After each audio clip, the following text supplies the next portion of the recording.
नमस्ते दोस्तों। मेरा नाम संजय है और आज हम कक्षा 12 के रसायन विज्ञान का अध्याय 1 जो कि है विलयन पार्ट 8 के विषय में अध्ययन करेंगे।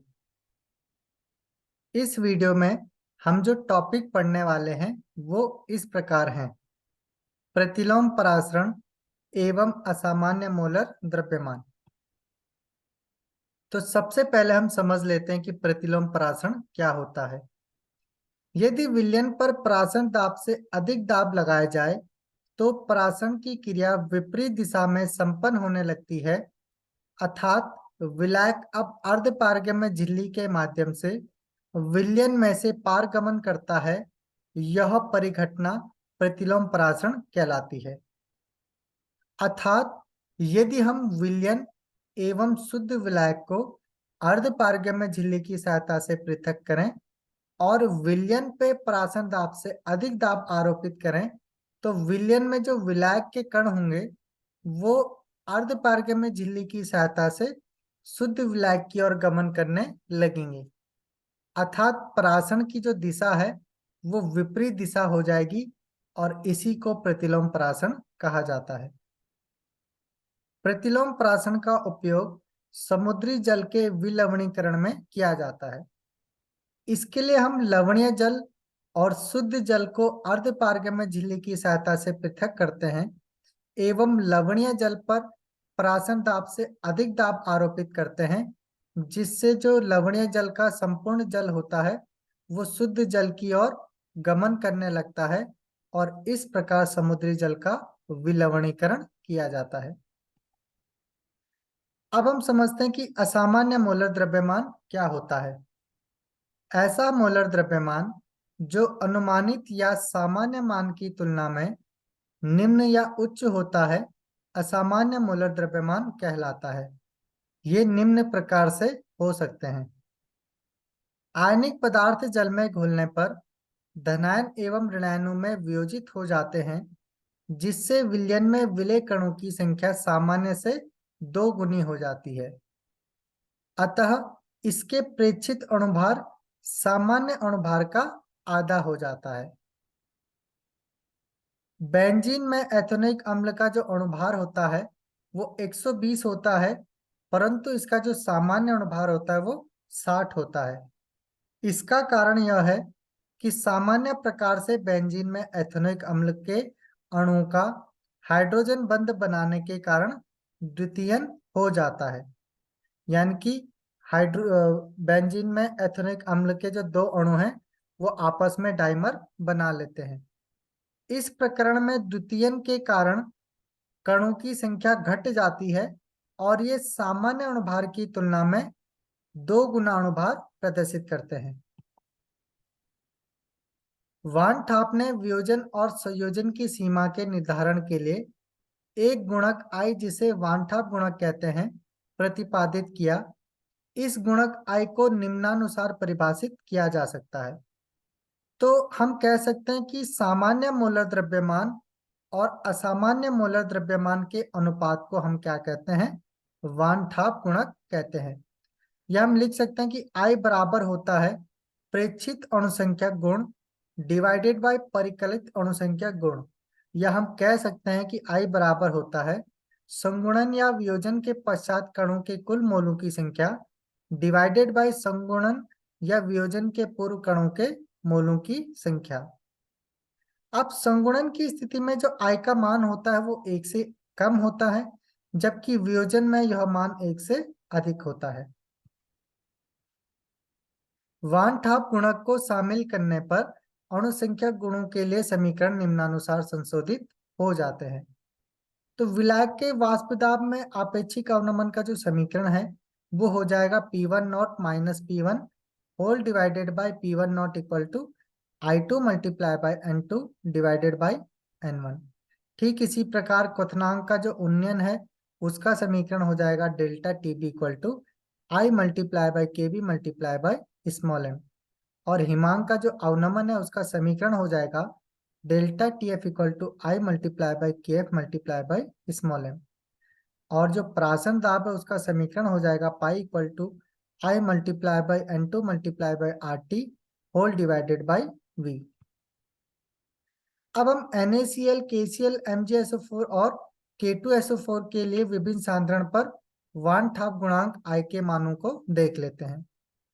तो NaCl के लिए 0.1 m सांद्रण पर I का जो मान होता है 1.87 होता है, जबकि 0.01 m सांद्रण पर 1.94 और 0.001 m सांद्रण पर 1.97 और पूर्ण वियोजित होने पर इसके लिए I का मान 2 होता है। ठीक इसी प्रकार KCl के लिए 0.1 m सांद्रण पर 1.85, 0.01 m सांद्रण पर 1.94, 0.001 m सांद्रण पर 1.98 और पूर्ण वियोजित होने पर इसका मान 2 होता है। ठीक इसी प्रकार MgSO4 और K2SO4 के लिए इसके मान इस प्रकार होते हैं। अब हम NCERT का उदाहरण 1.12 को देख लेते हैं। 2 ग्राम बेंजोइक अम्ल 25 ग्राम बेंजीन में घुलने पर हिमांक में 1.62 केल्विन का अवनमन होता है। बेंजीन के लिए मोलल अवनमन स्थिरांक 4.9 के kg मोल इनवर्स है। यदि यह विलयन में द्वितीय बनाता है तो अम्ल का संगुणन कितने प्रतिशत होगा। तो हमें क्वेश्चन में दिया है W2 हमें 2 ग्राम दिया है विलेय का भार, KF हमें 4.9 दिया है, W1 विलायक का भार 25 ग्राम दिया है और डेल्टा TF 1.62 केल्विन हमें दिया है। अब समीकरण 1.36 का प्रयोग करके हम M2 यानी कि विलेय का अणुभार ज्ञात कर सकते हैं, जो कि होता है KF multiply by W multiply by 1000 whole divided by delta TF multiply by W1। तो KF की जगह पर 4.9 आ जाएगा, W2 की जगह पे 2 ग्राम आ जाएगा, 1000 की जगह पे 1000, डेल्टा TF की जगह पर 1.62 आ जाएगा और W1 की जगह पर 25 ग्राम। और इन सबको डिवाइड करने पर हमें M2 प्राप्त हो जाएगा 241.98 ग्राम मोल इनवर्स। यानी कि हमें बेंजीन में बेंजोइक अम्ल का जो प्रायोगिक आणविक द्रव्यमान है वो 241.98 ग्राम मोल इनवर्स प्राप्त हो जाएगा। अब जो बेंजोइक अम्ल है वो विलयन में जाने पर उसका संगुणन हो जाता है और संगुणन के कारण माना यदि विलेय के संगुणन की मात्रा को हम x द्वारा व्यक्त करते हैं तो साम्यावस्था पर जो असंगुणित बेंजोइक अम्ल है उसके अणुओं की मात्रा 1 - x मोल होगी। तो बेंजीन में जो संगुणित अणुओं के x/2 मोल होंगे। अब इस प्रकार साम्यावस्था के कणों के कुल मोलों की संख्या जो हो जाएगी वो 1 - x प्लस x/2 हो जाएगी और -x और प्लस x/2 को सॉल्व करेंगे तो यह आ जाएगा 1 - x/2। अतः साम्यावस्था पर कणों के मोलों की यह संख्या वान-हाफ गुणांक I के बराबर होगी। अब किंतु हम I बराबर पढ़ चुके हैं जो कि होता है सामान्य मोलर द्रव्यमान डिवाइडेड बाई असामान्य मोलर द्रव्यमान। और सामान्य मोलर द्रव्यमान जो होता है वो 122 ग्राम मोल इनवर्स होता है बेंजोइक अम्ल का, और जबकि असामान्य मोलर द्रव्यमान हम ज्ञात कर चुके हैं 241.98 ग्राम मोल इनवर्स। अब I का जो मान है वो यहाँ पर मिल चुका है हमें 1 - x/2। तो 1 - x/2 इक्वल टू हम रख देंगे 122/241.98। अब x/2 की जो वैल्यू हो जाएगी वो हो जाएगी x/2 इक्वल टू 1 - 122/241.98। अब इन दोनों को डिवाइड करने पर इसकी वैल्यू आ जाएगी 0.504 और 1 में से इसको घटाने पर इसका मान आ जाएगा x/2 का मान आ जाएगा 0.496 और x का मान आ जाएगा 2 मल्टीप्लाई बाय 0.496 यानी कि 0.992। और इसको परसेंट में अगर हम चेंज कर देंगे तो बेंजोइक अम्ल का बेंजीन में संगुणन 99.2% प्राप्त हो जाएगा। अब हम NCERT का उदाहरण 1.13 को देख लेते हैं। 1.06 ग्राम ml इनवर्स घनत्व वाले एसिटिक अम्ल के 0.6 ml को 1 लीटर जल में घुला गया। अम्ल की इस सांद्रता के लिए हिमांक में अवनमन 0.0205 डिग्री सेल्सियस प्रेक्षित किया गया। अम्ल के लिए वान-हाफ गुणक और वियोजन स्थिरांक की परिकलन कीजिए। तो सबसे पहले हम एसिटिक अम्ल के मोल की संख्या ज्ञात कर लेते हैं, जो कि होता है एसिटिक अम्ल का विलेय एसिटिक अम्ल का ग्राम में भार डिवाइडेड बाय एसिटिक अम्ल का अणुभार। तो एसिटिक अम्ल का अणुभार होता है 60 ग्राम मोल इनवर्स, और यदि हमें एसिटिक अम्ल का ग्राम में भार निकालना है तो ये होता है एसिटिक अम्ल का आयतन मल्टीप्लाई बाई घनत्व। तो इस प्रकार से ये हमको एसिटिक अम्ल की ग्राम में मात्रा मिल जाएगी और इसको अणुभार से डिवाइड करने पर एसिटिक अम्ल के जो मोल हैं वो 0.0106 मोल प्राप्त हो जाएंगे। अब हम मोललता ज्ञात कर देंगे जो कि होगा एसिटिक अम्ल के मोल डिवाइडेड बाय विलायक का ग्राम में भार। तो एसिटिक अम्ल के मोल हमें प्राप्त हो चुके हैं और विलायक का ग्राम में भार हो जाएगा विलायक का ml में मात्रा और उसका घनत्व के साथ गुणा कर देंगे और मोललता इस प्रकार हमें प्राप्त हो जाएगी 0.0106 मोल केजी इनवर्स। अब हम समीकरण 1.35 से डेल्टा टीएफ ज्ञात कर लेंगे जो कि होता है K F multiply by small M. तो के एफ का जो मान होता है वो 1.86 के जी मोल इनवर्स होता है और स्मॉल एम ज्ञात कर चुके हैं 0.0106 मोल के जी इनवर्स। तो इन दोनों को गुणा करने पर डेल्टा टीएफ प्राप्त हो जाएगा 0.0197 केल्विन। अब हम आई को ज्ञात कर लेंगे जो कि होगा प्रेक्षित हिमांक डिवाइडेड बाय परिकलित हिमांक। प्रेक्षित हिमांक होता है 0.0205 जो कि हमें प्रश्न में दिया है और परिकलित हिमांक हम ज्ञात कर चुके हैं 0.0197 केल्विन। तो दोनों को डिवाइड करने पर आई का मान प्राप्त हो जाएगा 1.041। अब जो एसिटिक अम्ल है इसके वियोजन होने पर H पॉजिटिव आयन और CH3COO नेगेटिव आयन प्राप्त होते हैं।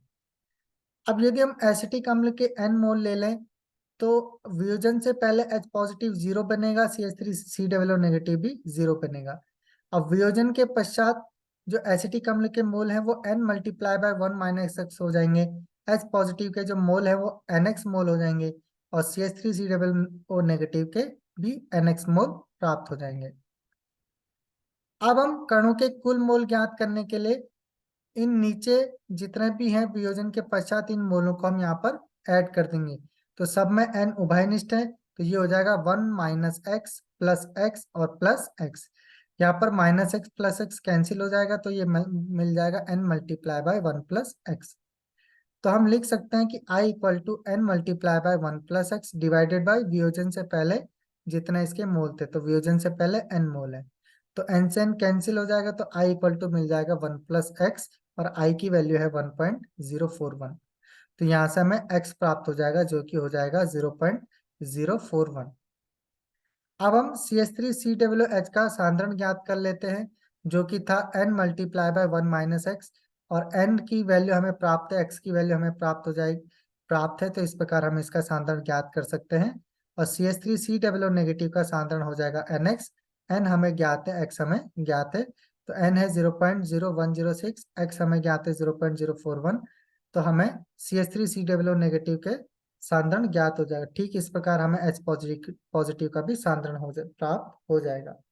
अब K का जो मान है वो होता है आयनों का सांद्रण डिवाइडेड बाय CH3COOH का सांद्रण।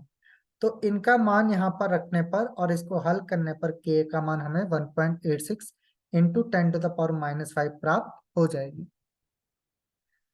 अब हम चैप्टर का थोड़ा सारांश देख लेते हैं। विलयन दो या दो से अधिक पदार्थों का समांगी मिश्रण होता है। ये हम पढ़ चुके हैं कि विलयन के कितने प्रकार होते हैं। इसके अलावा हम किसी गैस की द्रव में विलेयता से संबंधित हेनरी का नियम पढ़ चुके हैं जो कि होता है कि किसी गैस की द्रव में विलेयता गैस के आंशिक दाब के समानुपाती होता है। इसके अलावा राउल्ट के नियम का अध्ययन हम कर चुके हैं और आदर्श विलयन अनादर्श विलयन का अध्ययन हम कर चुके हैं। इसके अलावा विलयन के वे गुण जो उनमें विलेय पदार्थों की रासायनिक पहचान पर निर्भर न होकर विलेय पदार्थ के कणों की संख्या पर निर्भर करते हैं उन्हें हम अणुसंख्यक गुणधर्म कहलाते हैं जो कि होता है वाष्प दाब में आपेक्षिक अवनमन, क्वथनांक अवनमन एवं हिमांक का अवनमन और परासन दाब।